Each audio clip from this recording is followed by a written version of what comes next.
ओम श्री गुरुभ्यो नमः। ओम श्री गया गदाधराय नमः। ओम वर्णानामर्थ संघानां रसानां छंदसामपि मंगलानां च कर्तारो वंदे वाणी विनायकौ। हमारे अतिशय प्रिय गयाजी धाम से श्री योगेश पांडे हैं, जिन्होंने एक प्रश्न किया है कि गुरुजी कृपया कर बताने की कृपा करें कि जो व्यक्ति संस्कृत नहीं जानते हैं अथवा संस्कृत या व्याकरण नहीं पढ़े हुए हैं तो वो किस प्रकार से पूजा मंत्र यदि कोई जपते हैं या कोई मंत्रोच्चार करते हैं तो उसमें जो कोई त्रुटि हो जाती है मंत्र बोलने में, जैसे स्वर विसर्ग अगर होता है तो इससे क्या हमको दोष लगेगा या उनको भगवान प्रसन्न होंगे अथवा नहीं होंगे। तो योगेश जी हमें आपको बताना चाहते हैं कि हमारे यहाँ एक नीति सूक्त है, उसमें आया है, लिखा हुआ है कि मूर्खो वदति विष्णाय ज्ञानी वदति विष्णवे द्वयरेवो शमं पुण्यम भावग्राही जनार्दनः। अर्थात यह हुआ कि जो मूर्ख व्यक्ति है, जिसको कुछ नहीं आता, ज्ञानी व्यक्ति है, वो विष्णाय नमः बोलता है, विष्णाय नमः विष्णाय नमः, और ज्ञानी बोलता है विष्णवे नमः विष्णवे नमः। लेकिन जब दोनों को स्वर्ग की बारी आई तो दोनों को समान फल मिला, दोनों ही स्वर्ग को गए। इससे लोगों को आश्चर्य हुआ। तो भगवान कहते हैं कि देखिए यहाँ पर बात इस बात की है, भगवान इस बात की पुष्टि कर रहे हैं कि जो मूर्ख आदमी है, जो अज्ञानी आदमी है, वो कुछ भी जपेगा तो भगवान उसका सिर्फ भाव देखते हैं, भावग्राही जनार्दनः। लेकिन जो पांडित्य है, जो पंडित हैं या जो विशेषज्ञ हैं, जैसे आप कोई किसी कामना परक अनुष्ठान कराते हैं, जैसे कोई आप किसी का महामृत्युंजय करते हैं, किसी का आप लक्ष्मी का सूक्त का पाठ करते हैं, किसी का आप यज्ञ करते हैं, कोई भी आप ग्रह शांति कराते हैं, अन्य अन्य प्रकार के जो हमारे यहाँ 16 प्रकार के संस्कार हैं, उनमें जो आचार्यगण पूजन पाठ, ब्राह्मण आचार्यगण पाठ करते हैं, उसमें अगर अशुद्धियाँ होंगी तो निश्चित ही जजमान को उसका उल्टा फल मिलेगा, क्योंकि वो एक संकल्प के द्वारा होता है, संकल्प लेकर अनुष्ठान किया जाता है। उसमें नियम, व्रत, संयम, आचार, विचार, बहुत तरह के 6 प्रकार के उसमें नियम हैं कर्मकांड में, जो कि हर व्यक्ति को करना चाहिए। उसमें मंत्र की शुद्धि बहुत अति आवश्यक है।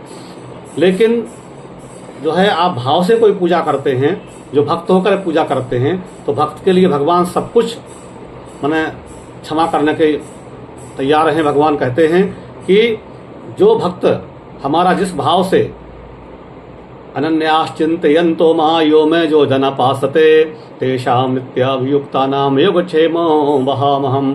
ये भगवान गीता में कहते हैं कि जो अनन्य भाव से भक्त मेरा मनन करता है, चिंतन करता है, जान के उपासना करता है अनन्य भाव से, तेषां नित्याभियुक्तानां योगक्षेम वहामहम्, उसके नित्य का कार्य मैं श्री कृष्ण करता हूँ।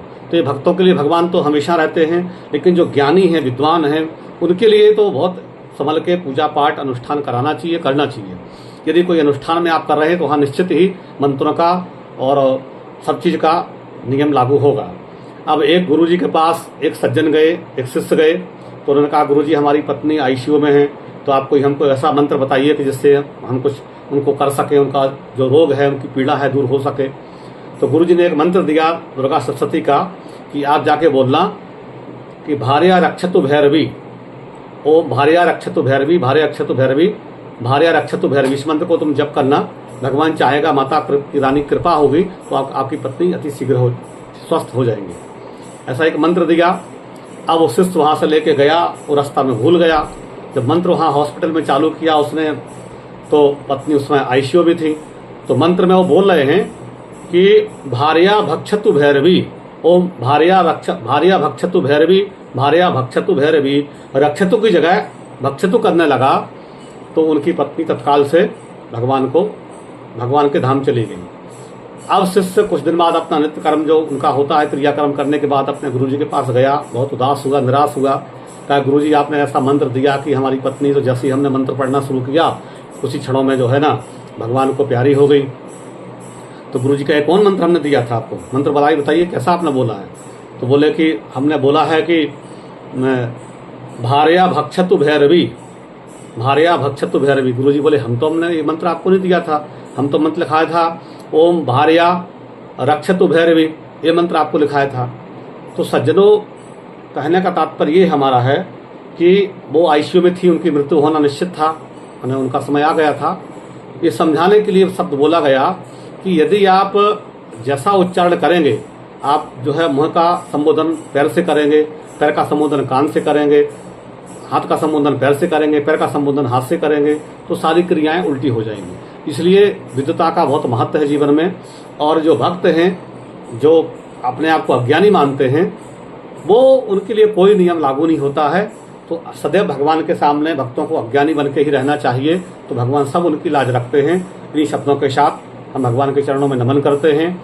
और मुझे विश्वास है कि जो भी हमारे प्रश्नकर्ता हैं योगेश पांडे जी, आपको प्रश्न से संतुष्टि जरूर मिलेगी, हम ऐसी कामना करते हैं।